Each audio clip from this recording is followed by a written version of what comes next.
Hello বন্ধুরা, আমি Sudip and welcome to ফিল্মিডিটেক। এখন আমরা কথা বলবো আপকামিং বাংলা সিনেমা রাস তার ট্রেলার নিয়ে, যেটা ড্রপ করা হয়েছে। তথাগত তার পরিচালনা এবং মুখ্য চরিত্রে আমরা দেখব বিক্রম চ্যাটার্জিকে। এছাড়াও অনেক অভিনেতা অভিনেত্রী এখানে কাজ করছেন। তো এই ট্রেলারটা আমার কেমন লাগলো?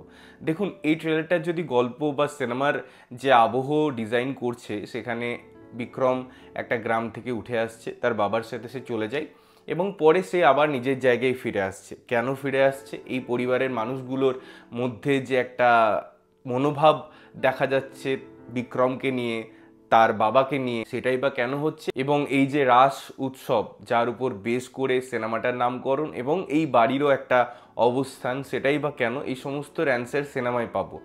বাট এই ট্রেলারটা নিয়ে যদি কথা বলতে হয়, ট্রেলারটা হচ্ছে একটা পোয়েটিক ক্যানভাস। মানে তার ভিজুয়ালস, তার সাথে মিউজিক, তার সাথে রিদম, তার সাথে অ্যাম্বিয়েন্স এবং যে জার্নিটা ডিরেক্টর আমাদের প্রোভাইড করেছেন, যে ব্লেন্ডিং হয়েছে অডিও এবং ভিজুয়ালসের, সেটা মন ছুঁয়ে যায়।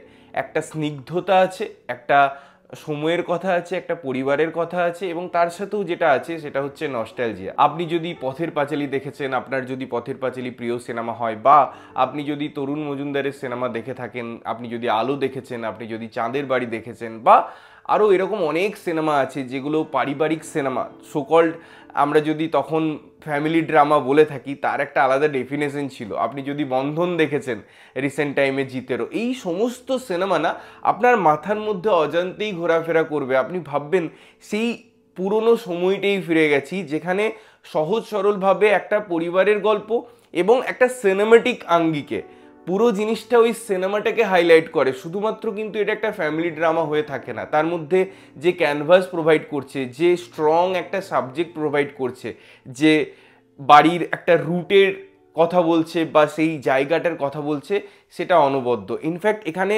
ট্রেলারটা কিন্তু একটু দীর্ঘায়িত করা হয়েছে, সবাইকে স্পেস দেওয়ার কথা হয়েছে, আমার মনে হয় দরকার ছিল। বিকজ এই অ্যাম্বিয়েন্সটা, এই অ্যাটমসফিয়ারটা ক্রিয়েট করার জন্য, প্রত্যেকটা চরিত্রে কিছু না কিছু দিক দেখানোর জন্য এটা হয়ে উঠেছে। কারণ প্রত্যেকের একটা আলাদা পার্সপেক্টিভ আছে, প্রত্যেকের একটা কথা আছে, প্রত্যেকের একটা জায়গা আছে। তো সেই জায়গাগুলোকে আমার মনে হয় ট্রেলারে তারা স্পেস দিয়েছে। তারা অনির্বাণ চক্রবর্তীকেও দেখাচ্ছে, তারা অনুসয়া ম্যাডামকেও দেখাচ্ছে, তারা সুদীপকেও দেখাচ্ছে।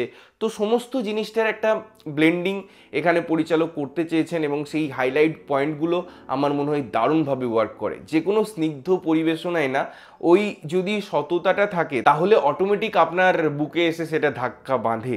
এবং এই সিনেমার যে সুন্দর ডায়লগস আছে, যেভাবে তার মিউজিক ডিজাইন করা হয়েছে, যেভাবে অভিনেতাদের প্লেস করা হয়েছে, যেভাবে অভিনেতাদের দেখতে ভালো লাগছে, কস্টিউমস, ওই যে একটা একটা সেলিব্রেশন, একটা কোথাও গিয়ে চাপা বেদনা, এই সমস্ত জিনিসগুলো দারুণভাবে উঠে আসে। প্রত্যেককে দেখতে ভালো লাগে। বিক্রমকে দারুণ লেগেছে ওই যে একটা জায়গা আছে যখন সে ছুটে যাচ্ছে বা তার মাথায় জল ঢেলে দিচ্ছে, এই ছোট ছোট মোমেন্টগুলো না মোমেন্টাম ক্রিয়েট করছে। প্রত্যেকটা জায়গায় আমরা সেই ফিলটা পাচ্ছি, সেই নস্টালজিয়াটাকে ফিল করতে পারছি। তো আমার দারুণ লেগেছে ওভারঅল এই ট্রেলারটা এবং আমি এগারলি ওয়েট করছি সিনেমাটা আমি কখন দেখবো। তোমরা যদি ট্রেলারটা দেখেছো, তোমাদের কেমন লাগিয়েছে অবশ্যই কমেন্ট করে জানিও। না দেখে থাকলে গিয়ে দেখো এবং দেখে এসে জানাও যে কেমন লাগলো। ততক্ষণের জন্য ভালো থাকবে, সুস্থ থাকবে এবং সবসময় ভালো জিনিস দেখবে। চ্যানেল যদি প্রথমবার দেখছো, লাইক কমেন্ট শেয়ার করতে হবে, সাবস্ক্রাইব করতে হবে, যাতে প্রত্যেকটা নোটিফিকেশন তোমাদের কাছে পৌঁছায়। দেখা হচ্ছে অন্য কোনো ভিডিওতে, ততক্ষণের জন্য টাটা।